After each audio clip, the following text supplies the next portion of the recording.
السلام علیکم ورحمۃ اللہ۔ بسم اللہ الرحمن الرحیم۔ جنگ بدر کفر و اسلام کا مشہور ترین معرکہ ہے۔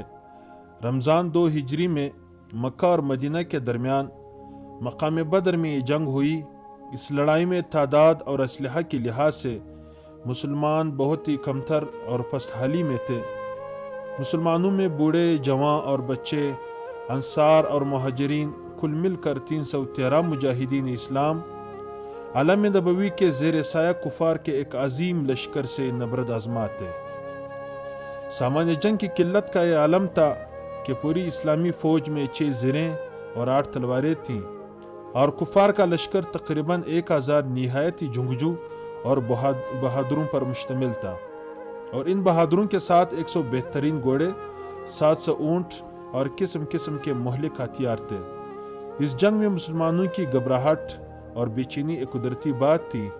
حضور اکرم صلی اللہ علیہ وسلم رات بھر جا کر خدا عز و جل سے لو لگائے مصروف دعا تھے کہ الہی، اگر یہ چند نفوس ہلاک ہو گئے تو پھر قیامت تک روئے زمین پر تیری عبادت کرنے والے نہ رہیں گے۔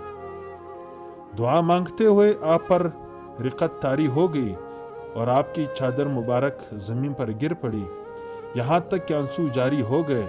حضرت ابوبکر صدیق رضی اللہ عنہ چونکہ حضور صلی اللہ علیہ وسلم کے یار غار تھے، آپ کو اس طرح بے قرار دے کر ان کے دل کا سکون و قرار جاتا رہا۔ انہوں نے چادر مبارک کو اٹھا کر آپ کے مقدس کندھے پر ڈال دیا اور آپ کا دست مبارک تھام کر بھرائی ہوئی آواز میں بڑے ادب کے ساتھ عرض کیا کہ حضور اب بس کیجئے، اللہ تعالیٰ ضرور اپنا وعدہ پورا فرمائے گا۔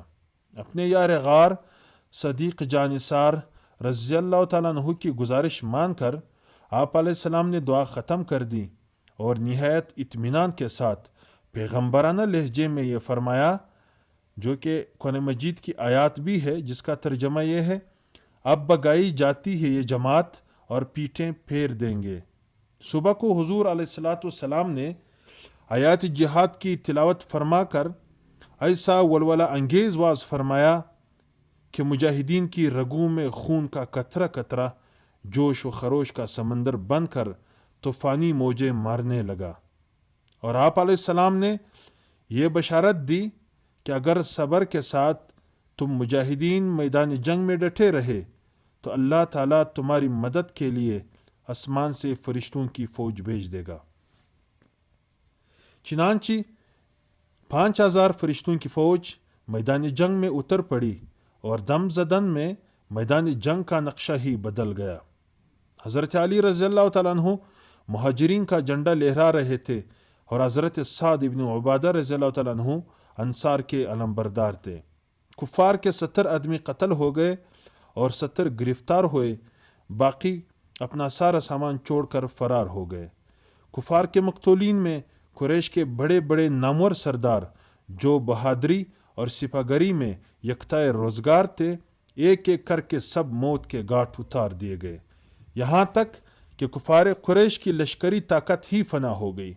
مسلمانوں میں کل 14 خوش نصیبوں کو شہادت کا شرف ملا، جن میں 6 مہاجر اور 8 انصار تھے، اور مسلمانوں کو بے شمار مال غنیمت ملا جو کفار چھوڑ کر فرار ہو گئے تھے۔ اللہ تعالیٰ نے جنگ بدر اور فرشتوں کی فوج کا تذکرہ قرآن مجید میں ان لفظوں کے ساتھ فرمایا کہ جس کا ترجمہ یہ ہے: اور بے شک اللہ نے بدر میں تمہاری مدد کی جب تم بالکل بے سر و سامان تھے، تو اللہ سے ڈرو کہ کہیں تم شکر گزار ہو جب اسے محبوب تم مسلمانوں سے فرماتے تھے، کیا تمہیں یہ کافی نہیں کہ تمہارا رب تمہاری مدد کرے 3000 فرشتے اتار کر؟ ہاں کیوں نہیں، اگر تم صبر و تقوی اختیار کرو اور کافر اسی دم تم پر آ پڑیں تو تمہارا رب تمہاری مدد کو 5000 فرشتے نشان والے بھیجے گا۔ اور یہ فتح اللہ نے نہ کی مگر تمہاری خوشی کے لیے، اور اسی لیے کہ اس سے تمہارے دلوں کو سکون ملے، اور مدد نہیں مگر اللہ غالب حکمت والے کے پاس سے۔